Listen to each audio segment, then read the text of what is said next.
Have you ever sat quietly in your living room, maybe with a warm cup of tea in your hand, and suddenly felt the weight of silence settle around you? It's a strange feeling, isn't it?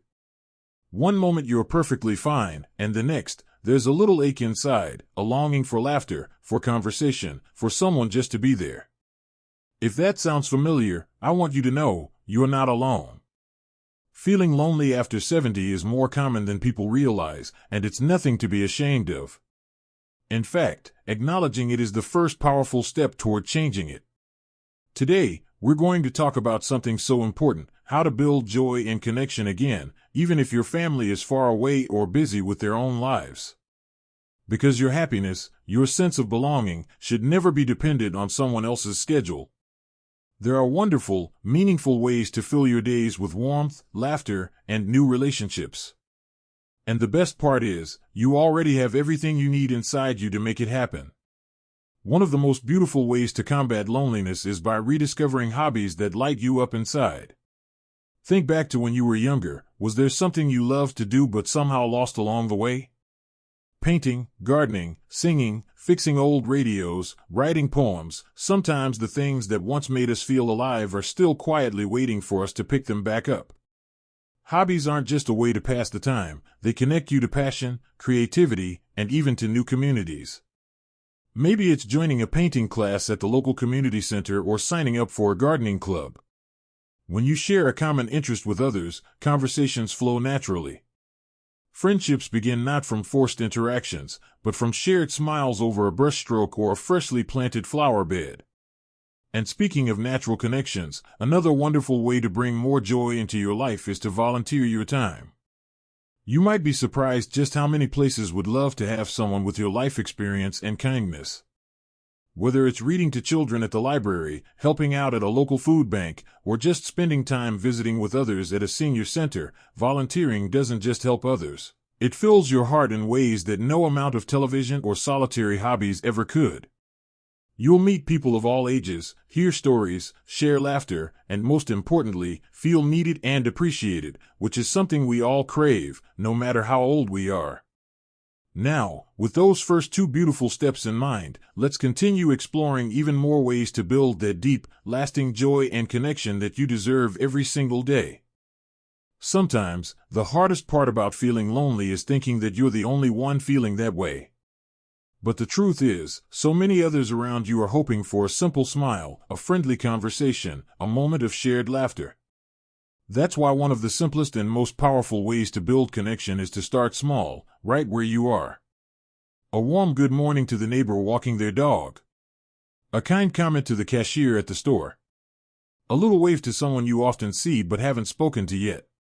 You don't have to force deep conversations right away. Connection often begins with these tiny, almost invisible threads that, over time, weave into something strong and beautiful. Another gentle but transformative way to invite joy back into your life is to learn something new. It doesn't have to be anything big or overwhelming. In fact, the smaller and more fun, the better. Maybe you've always been curious about learning how to play the ukulele, bake a perfect loaf of bread, speak a few words of Spanish, or even try your hand at photography. There are classes everywhere, in community centers, libraries, even free ones online, filled with people who are just like you, eager to learn, eager to laugh, and most importantly, eager to connect. When you're learning something new alongside others, you're not just picking up a skill, you're building new stories, new friendships, and a new sense of purpose. And then there's something so often overlooked, yet incredibly healing, spending more time outdoors. Nature has this quiet, magical way of reminding us that we are never truly alone. A gentle breeze, the rustling of leaves, birds calling to each other in the trees, it all speaks to a world that is alive and welcoming. Taking daily walks, even just around your neighborhood or to a nearby park, opens you up to casual encounters, a fellow walker, someone sitting on a bench, a group practicing Tai Chi under the trees. These little moments offer the chance to say hello, to share a smile, to feel the pulse of life again. When you combine small daily greetings, the excitement of learning, and the simple magic of being outdoors, you begin to naturally rebuild a network of connection, one that is rooted not in obligation or expectation, but in genuine joy. And joy, once you let a little in, has a beautiful way of growing all on its own. As you open yourself up to these new moments and experiences, something truly beautiful begins to happen.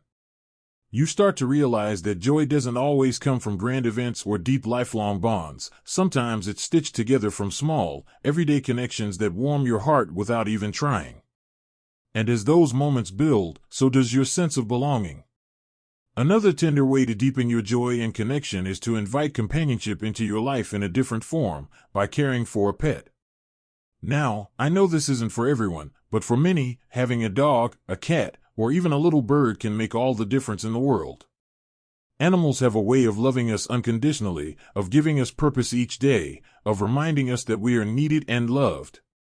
A dog will nudge your hand when it's time for a walk, a cat might curl up in your lap on a quiet afternoon, a bird will chirp cheerfully in the morning light, each one a small, living reminder that you are never truly alone. And just by being out and about with a pet, you'll find conversations happen naturally. People stop to say hello, to pet your dog, to share a smile. Sometimes, a little furry friend can open more doors than we can ourselves. Finally, perhaps the most important thing to remember is that building joy and connection after 70 isn't about chasing after people or trying to fill every empty moment. It's about tending to your own heart with kindness, patience, and hope. It's allowing yourself to be curious again.